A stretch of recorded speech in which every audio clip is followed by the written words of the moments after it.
Salam untuk kita semuanya, berjumpa lagi dengan saya di channel Aritela Tutorial, tempat kita untuk berbagi informasi seputar informasi pendidikan dan informasi guru, serta informasi honorer dan informasi lain yang relevan.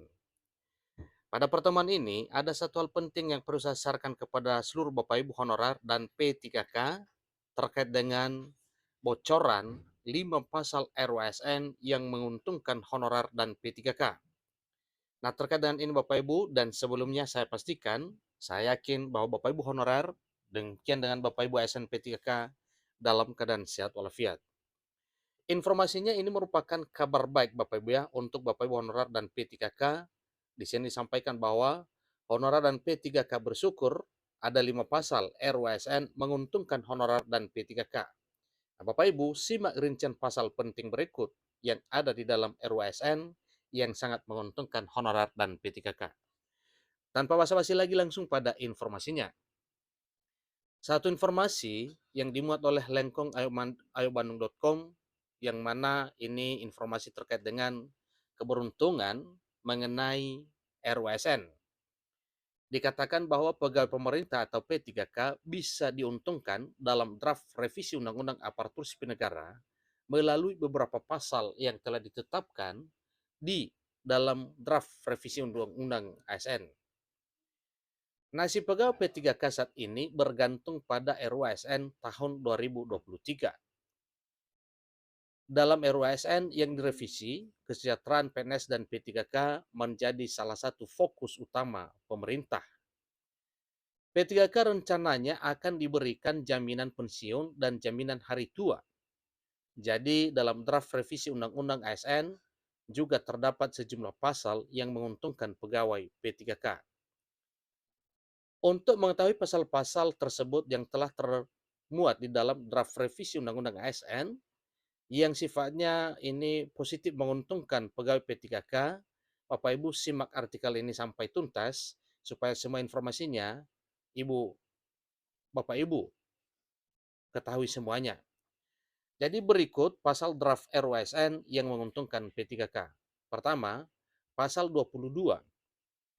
Pada Undang-Undang Nomor 5 Tahun 2014 tentang ASN, P3K berhak memperoleh gaji, tunjangan, cuti, perlindungan, dan pengembangan kompetensi.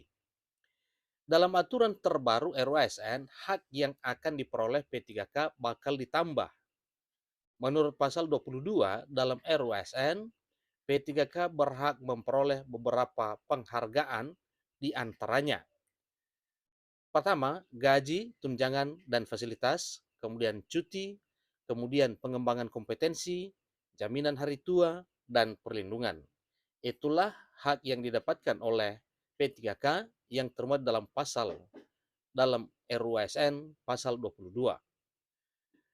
Dalam pasal 94 RUSN terdapat pemaparan terkait dengan kejelasan nasib P3K di instansi pemerintah. Jadi ketentuan pasal 94 ini diubah sehingga berbunyi sebagai berikut. Satu, jenis jabatan yang dapat diisi oleh P3K diatur dengan peraturan presiden. Dua, setiap instansi pemerintah wajib menyusun kebutuhan jumlah dan jenis jabatan P3K berdasarkan analisis jabatan dan analisis beban kerja. Tiga, penyusunan kebutuhan jumlah P3K sebagaimana dimaksud pada ayat 2 dilakukan untuk jangka waktu 5 tahun yang diperinci per 1 tahun berdasarkan prioritas kebutuhan. 4. Kebutuhan jumlah dan jenis jabatan P3K sebagaimana dimaksud pada ayat 2 ditetapkan dengan keputusan menteri. 5. Penetapan kebutuhan sebagaimana dimaksud pada ayat 2 harus disertai jadwal pengadaan, jumlah dan jenis jabatan yang dibutuhkan, serta kriteria-kriteria untuk masing-masing jabatan. 6. Penetapan kebutuhan sebagaimana dimaksud pada ayat 2 menjadi dasar bagi diadakannya pengadaan P3K. 7. Dalam hal kebutuhan P3K sebagaimana dimaksud pada ayat 2 belum ditetapkan, pengadaan P3K dihentikan. 3. Pasal 101. Jadi selanjutnya di sini dalam pasal 101 pada RUSN terdapat satu ayat tambahan tentang aturan gaji untuk P3K.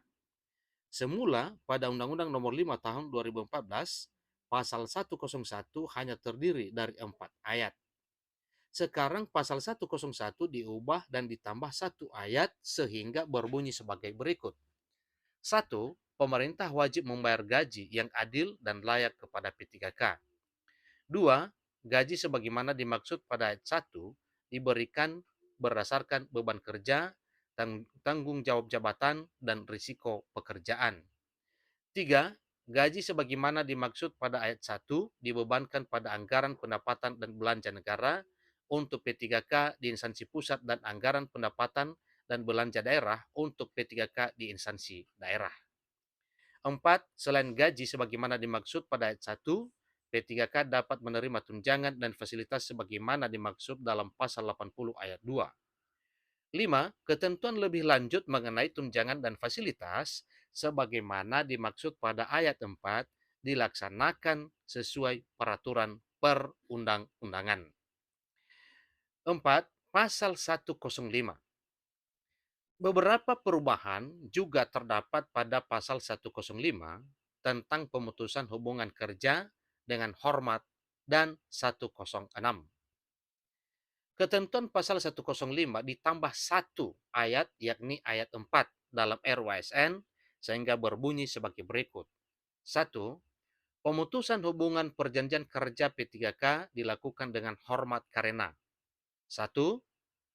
Jangka waktu perjanjian kerja berakhir, kemudian meninggal dunia, berikut atas permintaan sendiri, berikut perampingan organisasi atau kebijakan pemerintah yang mengakibatkan pengurangan P3K, atau tidak cakap jasmani dan rohani, sehingga tidak dapat menjalankan tugas dan kewajiban sesuai perjanjian kerja yang disepakati. Hal yang kedua, pemutusan hubungan perjanjian kerja P3K dilakukan dengan hormat, tidak atas permintaan sendiri, karena A. Dihukum penjara berdasarkan putusan pengadilan yang telah memperoleh kekuatan hukum tetap karena melakukan tindak pidana dengan pidana penjara paling singkat 2 tahun dan tindak pidana tersebut dilakukan dengan tidak berencana. B. Melakukan pelanggaran disiplin P3K tingkat berat. Atau C. Tidak memenuhi target kinerja yang telah disepakati sesuai dengan perjanjian kerja. Yang ketiga, pemutusan hubungan perjanjian kerja P3K dilakukan tidak dengan hormat karena A. Melakukan penyelewengan terhadap Pancasila dan Undang-Undang Dasar Negara Republik Indonesia tahun 1945. B. Dihukum penjara atau kurungan berdasarkan putusan pengadilan yang telah memiliki kekuatan hukum tetap karena melakukan tindak pidana kejahatan, jabatan atau tindak pidana kejahatan yang ada hubungannya dengan jabatan dan atau pidana umum. C. Menjadi anggota dan atau pengurus partai politik. Atau D. Dihukum penjara berdasarkan putusan pengadilan yang telah memiliki kekuatan hukum tetap karena melakukan tindak pidana yang diancam dengan pidana penjara paling singkat 2 tahun atau lebih dan tindak pidana tersebut dilakukan dengan berencana. 4. Dalam hal perampingan organisasi atau kebijakan pemerintah yang mengakibatkan pengurangan P3K, sebagaimana dimaksud pada ayat 1 huruf D, dilakukan secara massal, pemerintah sebelumnya berkonsultasi terlebih dahulu dengan DPR berdasarkan pada evaluasi dan perencanaan pegawai. 5. Pasal 106. Adapun ketentuan pada pasal 106 dalam RUASN juga diubah sehingga berbunyi sebagai berikut. 1. Pemerintah wajib memberikan perlindungan berupa A. Jaminan kesehatan, B. Jaminan kecelakaan kerja, C. Jaminan kematian, dan D. Bantuan hukum. 2. Perlindungan berupa jaminan hari tua, jaminan kesehatan, jaminan kecelakaan kerja, dan jaminan kematian sebagaimana dimaksud pada ayat 1 huruf A, huruf B, dan huruf C dilaksanakan sesuai dengan sistem jaminan sosial nasional. 3. Bantuan hukum sebagaimana dimaksud pada ayat 1 huruf D berupa pemberian bantuan hukum dalam perkara yang dihadapi di pengadilan terkait pelaksanaan tugasnya. Demikian pasal-pasal dalam draft RUASN yang menguntungkan P3K. Tidak tertutup kemungkinan untuk menguntungkan para honorer sebagaimana pasal yang tertuang dalam RUASN ini, karena muaranya honorer akan diangkat menjadi ASN P3K. Selamat buat Bapak Ibu honorer dan P3K yang mana nasibnya telah diatur dalam RUASN yang segera akan ketuk palu di tahun 2023 tahun ini, sebagaimana jadwal yang disampaikan sebelumnya bahwa paling lama November 2023 tahun ini RUASN segera akan disahkan. Demikian informasinya, semoga bermanfaat. Sampai ketemu pada informasi berikutnya. Terima kasih.